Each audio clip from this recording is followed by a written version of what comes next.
महाभारताला पाचवा वेद म्हटलं जातं. महाभारत खूप मोठा, खूप विशाल आणि श्रेष्ठ असा ग्रंथ आहे. महाभारत सर्वांना ठाऊक आहे आणि हल्ली घरोघर महाभारत घडत सुद्धा आहे. जसं महाभारतात घडलं तसं हल्ली प्रत्येक घरामध्ये सुरू आहे. जे महाभारतात झालं तेच आता घरोघर आहे. त्यामुळं संपूर्ण महाभारत सांगत बसणार नाही, पण महाभारतामध्ये जे महत्वाचे काही मुद्दे आहेत, महत्वाचे मुद्दे सांगणार आहे तुम्हाला. महाभारत का घडलं त्याला काही गोष्टी कारणीभूत होत्या. महाभारत घडण्यामागे सर्वात पहिलं कारण होतं द्रौपदी. द्रौपदीचं बोलणं. द्रौपदी कडू बोलायची, दुसऱ्याच्या मनाला लागेल असं बोलायचे. आणि कधीही माणसाने आपल्या बोलण्यावर, आपल्या वाणीवर संयम ठेवावा. बोलत असताना 10 वेळा विचार करून मग बोलावं. आपल्या बोलण्याने दुसऱ्याचं मन दुखावलं जाऊ नये याची काळजी घ्यावी. आणि शास्त्रामध्ये असं सांगितलं आहे की आपण आपल्या वाणीने असे काही अपशब्द कोणाला बोलून कोणाचं मन दुखावलं तर ते हत्या केल्याच्या बरोबर पातक लागतं. कधी कोणाचं मन दुखेल असं बोलायचं नाही. जरी आपल्याला एखाद्याचा राग आला तर त्याला प्रेमाने समजून सांगावं, पण त्याचं मन दुखेल, त्याचा अपमान, त्याला अपमान वाटेल असे अपशब्द कधीही बोलायचे नाही. ऐसी वाणी बोलिये मन का आपा खोय, औरण को शीतल करे आपही शीतल होय. कबीर बाबा वर्णन करतात, माणसाने बोलत असताना असं बोलावं, वाणी मधुर ठेवावी, प्रेमळ वाणी असावी की समोरच्याला ऐकून चांगलं वाटावंच, पण आपल्या स्वतःच्या मनाला देखील समाधान वाटलं पाहिजे. योग्य बोलावं, योग्य शब्द बोलावेत, कुठे काय बोलावं याचं भान ठेवून बोलावं. कुठेही आणि कोणाबरोबरही कसेही अपशब्द वापरू नये. पण बोलत असताना काळजीपूर्वक बोलावं की आपल्या बोलण्याने कोणाचा अपमान झाला नाही पाहिजे आणि कोणाचं मन दुखावलं गेलं नाही पाहिजे. एवढं भान ठेवून मग बोलावं. कारण ही जीभ अशी आहे ना, खतरनाक आहे जीभ. या जिभेमुळे माणूस जगामध्ये वाहवा, जय जयकार, कीर्ती संपादन करतो आणि या जिभेमुळे माणूस मारही खातो. दोन्ही काम. या जिभेने मित्रही तयार होतात, या जिभेने शत्रूही तयार होतात. मग आपल्याला शत्रू तयार करायचे की मित्र तयार करायचे हे आपल्या वाणीवर आधारित आहे. चांगलं बोलून मित्र कमवावेत, वाईट बोलून आपण शत्रू तयार करायचे नाहीत, कधीच नाही. ही जीभ माणसाला जन्मापासून असते, मरेपर्यंत सोबत राहते. माणूस बोलायला उशिरा शिकतो. बोलायला माणसाला 2-3 वर्ष जातात. जन्माला आल्यास त्यावेळेस बोलायला जमत नाही. 2 वर्षानंतर बोलायला शिकतो, पण काय बोलायचं हे आयुष्यभरही माणसाला जमत नाही. आयुष्य जातं काही जणांचं, पण कसं बोलावं, काय बोलावं हे समजत नाही. काहीही बोलतात माणसं, कोणाकोणाला कुठं काय बोलायचं याचं भानही राहत नाही. म्हणून जीभ फार खतरनाक. या जिभेला एकतर चांगलं चांगलं खावं प्यावं वाटतं, हिला चांगली चव आवडते आणि वरून हिला बोलणंही चांगलं येत नाही. एकदा सगळे दात जिभेला चिडवतात. तोंडातील दात काय म्हणतात जिभेला, हम 32 तू अकेली माय. म्हणून तिला चिडवतात, आम्ही 32 जण आहोत, तू एकटीच आहेस. पण जिभेनेही एक असं सुंदर उत्तर दिलं. दात म्हणू लागले, हम 32 तू अकेली माय. जीभ म्हणाली, तुम 32 मैं अकेली माय, लेकिन एक बात टेढ़ी कहूं तो पूरी 32 ही गिर जाए. अरे मी एक वाकडा शब्द बोलला तर तुम्ही एकही शिल्लक राहणार नाही. एवढी ताकद जिभेमध्ये आहे. म्हणून संयम ठेवावा, जिभेवर ताबा ठेवून मग बोलावं. महाभारत घडलं ना द्रौपदीच्या बोलण्यामुळे. कारण ज्यावेळी इंद्रप्रस्थ या ठिकाणी पांडवांनी यज्ञ ठेवला होता आणि त्या ठिकाणी कौरव सुद्धा आलेले होते. पांडवांची एक सभा होती, मै सभा नावाची. मै दानवाने ती निर्माण केलेली होती. मायावी सभा होती. तिथं जे दिसायचं ना ते असायचं नाही आणि जे असायचं ते दिसायचं नाही, अशी मायावी सभा होती. जिथं जे दिसतंय ना ते फक्त भास असायचा. समजा जिथं दरवाजा दिसतो तिथं भिंत असायची, दार नसायचं.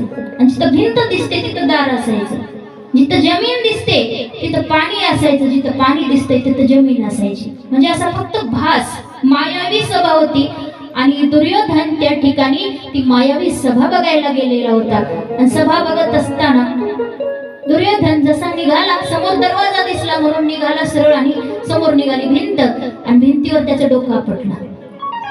हे जेव्हा द्रौपदीनं पाहिलं, द्रौपदी तिथेच तिच्या दाशी बरोबर तिथून चाललेली होती. तिनं पाहिलं की भिंतीवर दुर्योधनाचं डोकं आपटलं, तेव्हा ती जोरात हसली त्या ठिकाणी.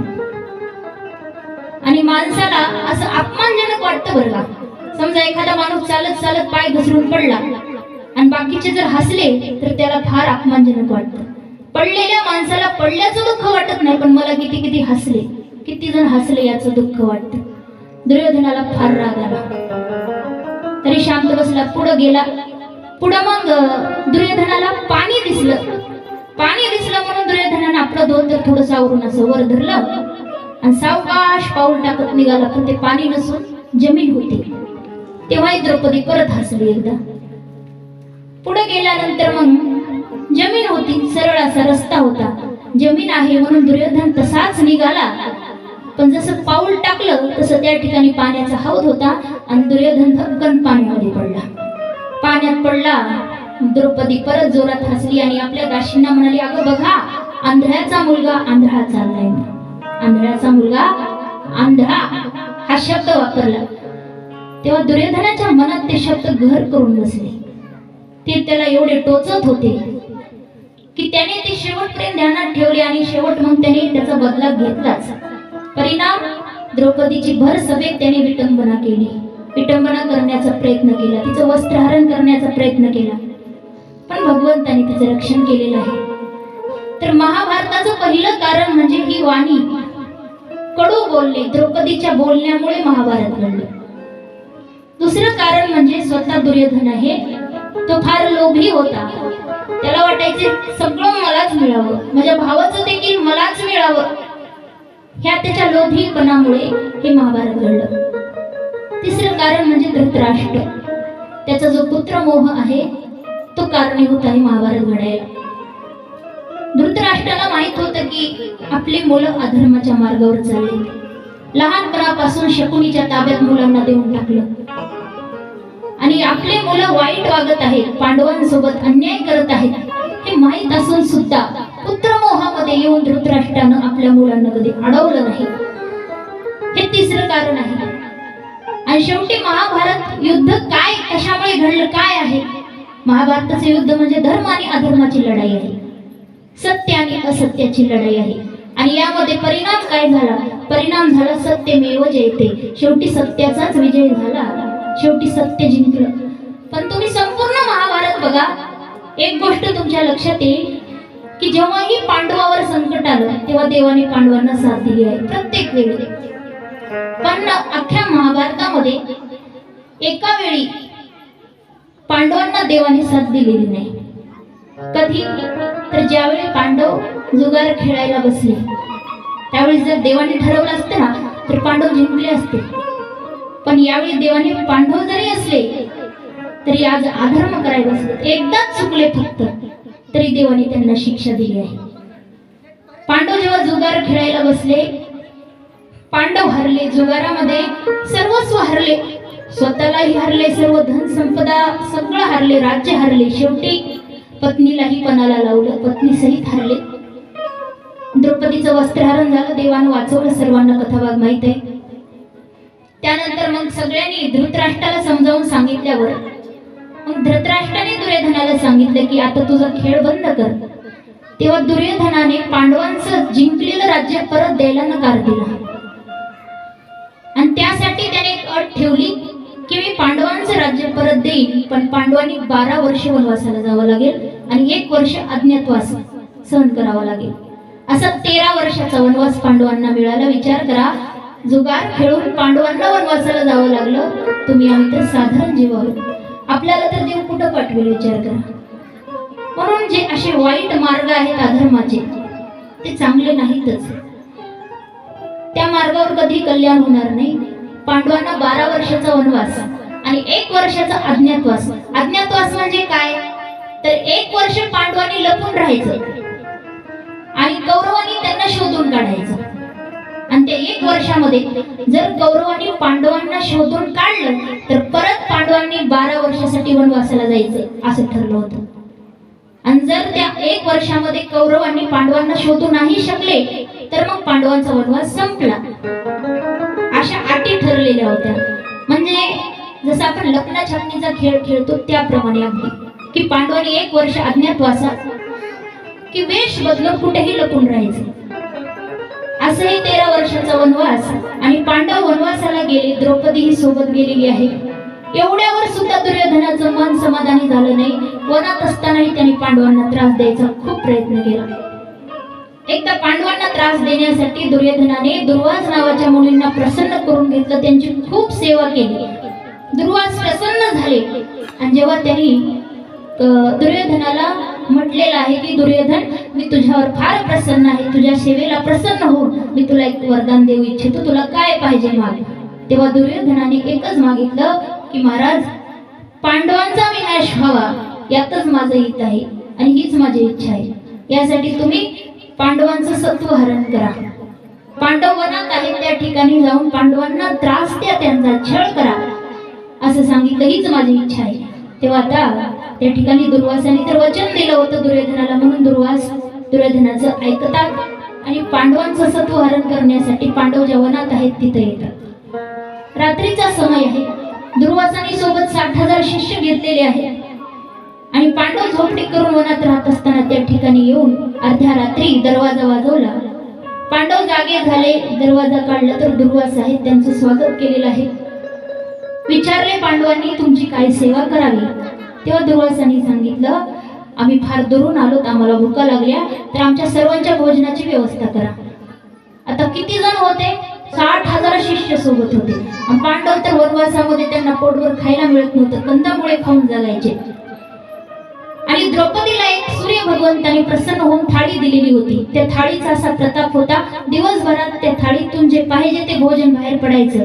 पण एक नियम होता की रात्री जर झोपण्याच्या आधी एकदा रात्री सर्वांनी भोजन करून ती थाळी स्वच्छ धुतली की एकदा थाळी धुतल्यावर मग त्यातून बाहेर काहीच यायचं नाही. जोपर्यंत दुसरा दिवस उगवत नाही तोपर्यंत थाळीतून दुसरे पदार्थ यायचे नाही.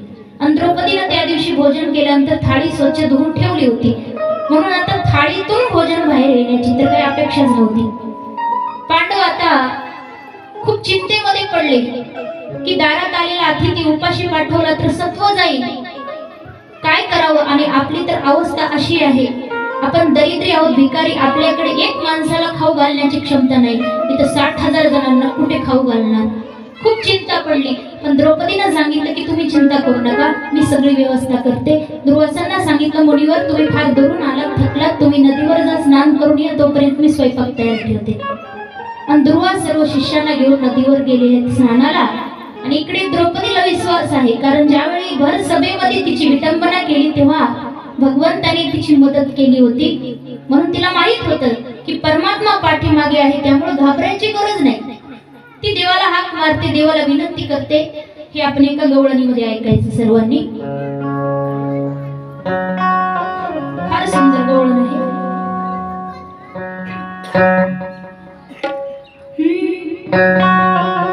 कृष्णा धावरे लवकरी, संकट पडले रे भारी. कृष्णा धावरे लवकरी, संकट पडले रे भारी. हरी तू आमचा बलवारी, आली मीच दे निवारी. हरी तू आमचा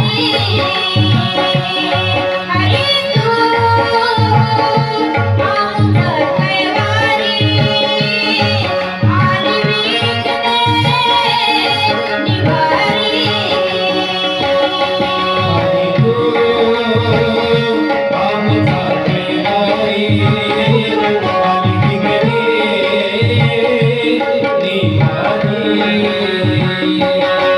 कृष्णा धावरे लवकरी, संकट पडले रे भारी. कृष्णा धावरे लवकरी, संकट पडले रे भारी. हरी तू आमचा बलवारी,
गोपाल कृष्ण भगवान की जय।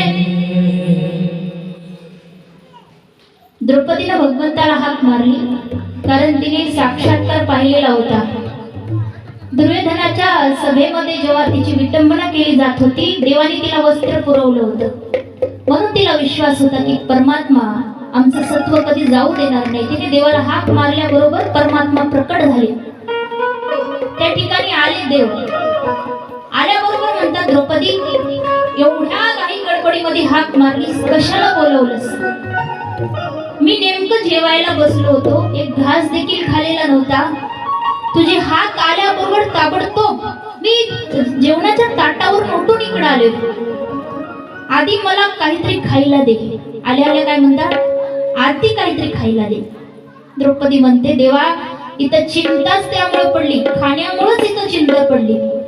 आधी तुम्ही माझं ऐकून तरी घ्या, आमच्यावर फार मोठं संकट आले।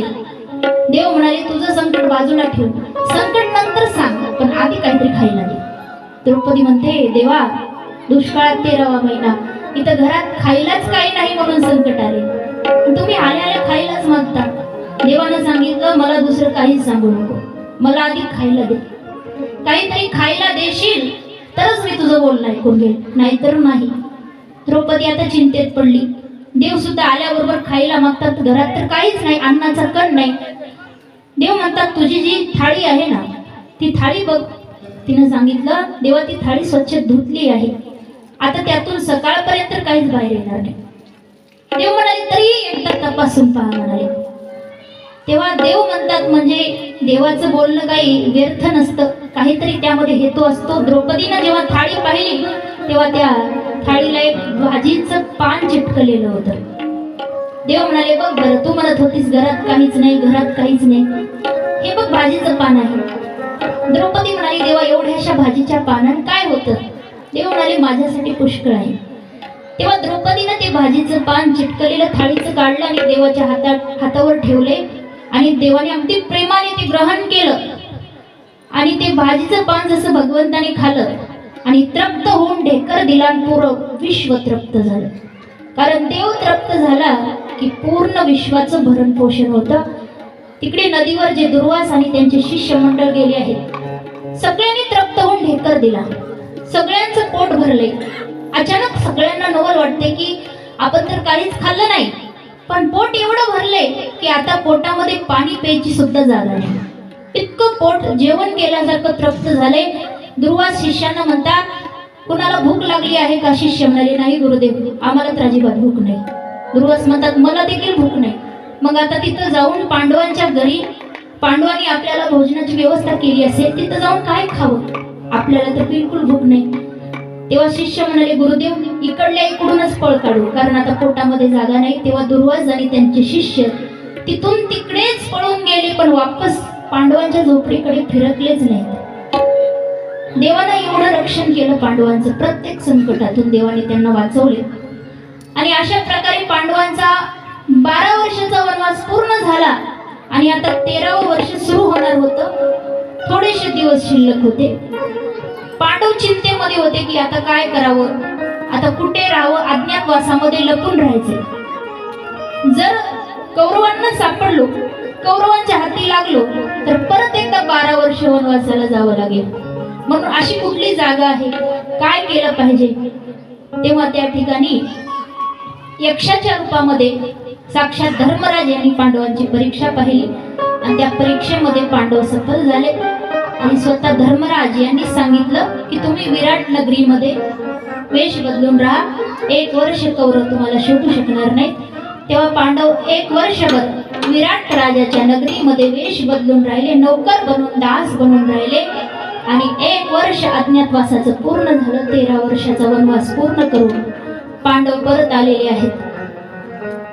आणि जेव्हा दुर्योधनाला आपलं राज्य परत मागितलं, दुर्योधनानं सांगितलं, मी काहीच देणार नाही, मी सांगितलं राज्य वापस देणार नाही, ते मी जिंकलंय, ते माझंच आहे, मी सांगितलं पांडवांना मी देणार नाही। आणि पांडवांना पाहिजे असेल तर आमच्याशी युद्ध करा आणि स्वतःच राज्य घ्या असं सांगितलं. तेव्हा युद्ध ठरलं महाभारताचं. पण देवाने या ठिकाणी एक जगाला उपदेश दिला की कुठलंही युद्ध कुठलंही भांडण होत असेल तर ते टाळण्याचा प्रयत्न करावा. कुठलंही भांडण फार विकोपाला जाण्याआधी, फार वाढण्याआधी कमी आहे तोपर्यंत ते मिटवण्याचा प्रयत्न करावा. एका ठिकाणी बसून शांतपणे बोलून जर भांडण मिटत असेल, वाद संपत असेल तर मिटवण्याचा प्रयत्न करावा. म्हणून जगाचा मालक ठाऊक सर्व आहे पुढे काय होणार आहे, तरी सुद्धा भगवंताने जगाला उपदेश देण्यासाठी, युद्ध टाळण्यासाठी स्वतः शांती दूत बनून हस्तिनापूरला गेले आहेत कौरवांना भेटायला. युद्ध तर टळणार नव्हतंच, कारण युद्धच भगवंताने घडून आणले. पण जगाला उपदेश द्यायचा होता की कुठलंही भांडण तुम्ही पूर्ण वाढण्याआधी किंवा भांडण होण्या अगोदरच भांडण होऊ नये म्हणून प्रयत्न करावा. जगाचा मालक शांतीदूत बनून गेला आणि दुर्योधनाला विनंती केली की दुर्योधन, युद्ध नको, युद्धामध्ये फार नुकसान होईल, जीवितहानी होईल, वित्तहानी होईल आणि युद्धामध्ये अनेक वीर जवान सैनिक, अनेक राजे महाराजे मरण पावून ज्या धर्तीवर माणसांचं रक्त सांडेल ती धरती सुद्धा 100 वर्ष नापीक होईल, फार मोठं पातक लागेल. म्हणून युद्ध नको. पण दुर्योधन ऐकायलाच तयार नाही. शेवटी देवानं सांगितलं, दुर्योधन हे बघ, पांडवांचं अख्खं राज्य तुला वापस नाही द्यायचं तर एक काम कर, 5 पांडवांना फक्त 5 गावं दे, तरी पांडव समाधानाने राहतील, 5 गावी भिक्षा मागून जगतील, पण युद्ध नको. पण दुर्योधन तरी तयार झाला नाही. देवाने शेवटी सांगितलं, ठीक आहे, तुला 5 गावं द्यायची नसतील तर फक्त 1 गाव दे, एका गावामध्ये पांडव भिक्षा मागून समाधानाने जगतील, पण युद्ध नको. पण दुर्योधन एवढा घमेंडीत होता अभिमानामध्ये, त्याने सांगितलं, 1 गाव तर दूरची गोष्ट आहे, मी सुईच्या टोकावर बसेल एवढी माती सुद्धा त्या भिकारी पांडवांना देणार नाही. आणि जर त्यांना पाहिजेच असेल तर आमच्याशी युद्ध करायला घाबरत आहेत का, म्हणून तुला या ठिकाणी पाठवले. युद्ध करायला घाबरत असतील तर आम्हाला शरण यायला सांगा पांडवांना, मी बिना युद्धाचं काही सुद्धा देणार नाही म्हणून सांगितलं.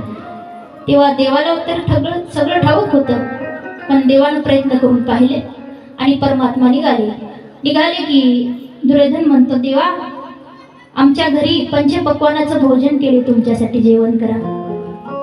पण देवानं सांगितलं, मला विदुर काकांनी तुझ्या आधीच आमंत्रण दिलेलं आहे. खरं तर विदुरांनी सांगितलं नव्हतं, विदुरांची इच्छा होती.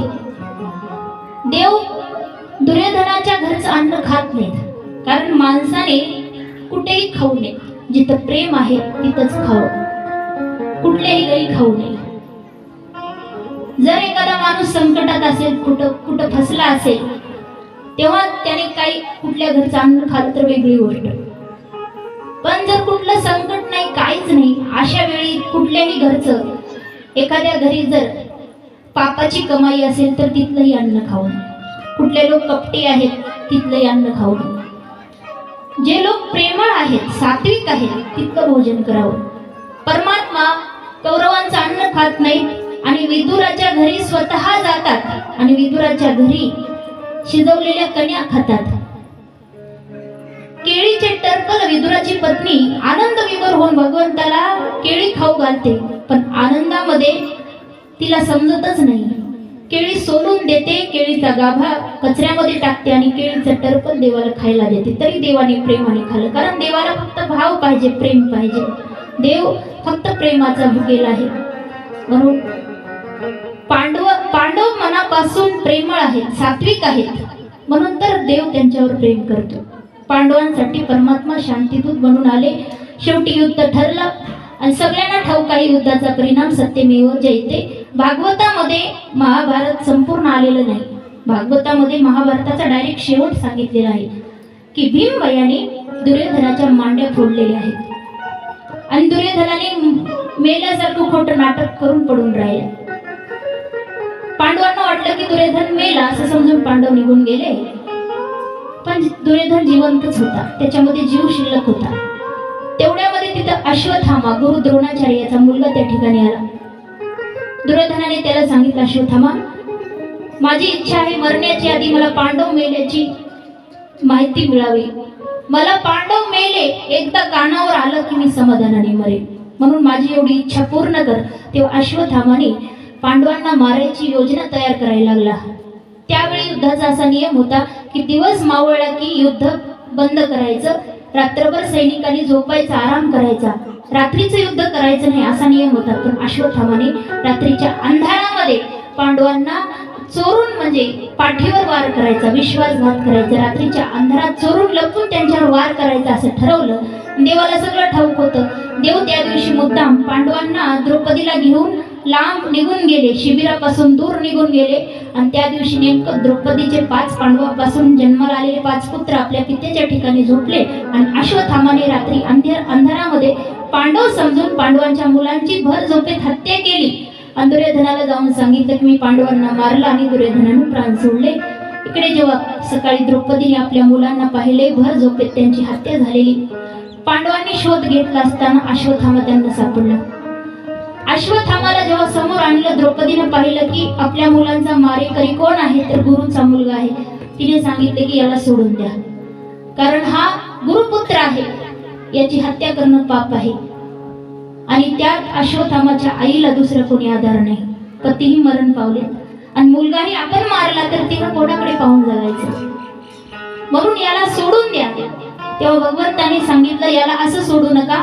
ब्राह्मणाची शेंडी कापणे म्हणजे मृत्यूच्या बरोबर आहे, मृत्यूदंडाच्या बरोबर आहे. म्हणून अश्वत्थामाची शेंडी शिखा कापली आणि त्याच्या मस्तकामध्ये मणी होता, तो मणी काढून घेतला आणि अश्वत्थामाला तिथून हाकलून दिलं. त्याला एवढा राग आला की पांडवांनी माझा अपमान केला, म्हणून अपमानाचा बदला घेण्यासाठी अश्वत्थामाने ब्रह्मास्त्र सोडलं. पांडवांचा शेवटचा वंश उत्तराच्या गर्भात वाढत होता, जो अभिमन्यू आहे, वीर अभिमन्यू. त्याची पत्नी होती उत्तरा, ती गर्भवती होती, तिच्या पोटामध्ये पांडवांचा शेवटचा वंशच वाढत होता. अश्वत्थामाने ब्रह्मास्त्र सोडलं, ते ब्रह्मास्त्र आलं उत्तराच्या गर्भाला जाळू लागलं. तेव्हा उत्तरा देवाला शरण आली. तेव्हा भगवान परमात्मा कधीही गर्भात जात नाही, पण आज भक्ताच्या रक्षणासाठी सूक्ष्म रूप धारण करून उत्तराच्या गर्भात जातात आणि त्या बाळाचं ब्रह्मास्त्रापासून रक्षण करतात. काही दिवसानंतर ते बाळ सुखरूप जन्माला आलं आणि ते प्रत्येकाचा चेहरा पाहून परीक्षा करू लागलं की मला गर्भामध्ये दर्शन देणारा तो कोण आहे. म्हणून प्रत्येकाच्या चेहऱ्याकडे पाहून परीक्षा करत होतं. त्या बाळाचं नाव ठेवलं परीक्षित. बोले परीक्षित महाराज की जय. राजा परीक्षित यांचा जन्म झाला. आजची कथा इथपर्यंतच पूर्णविराम. एक भजन होईल, बाकीचा उरलेला कथाभाग परीक्षित राजाला शाप लागणे ते सर्व उद्याच्या कथेमध्ये आपण पाहणार आहोत.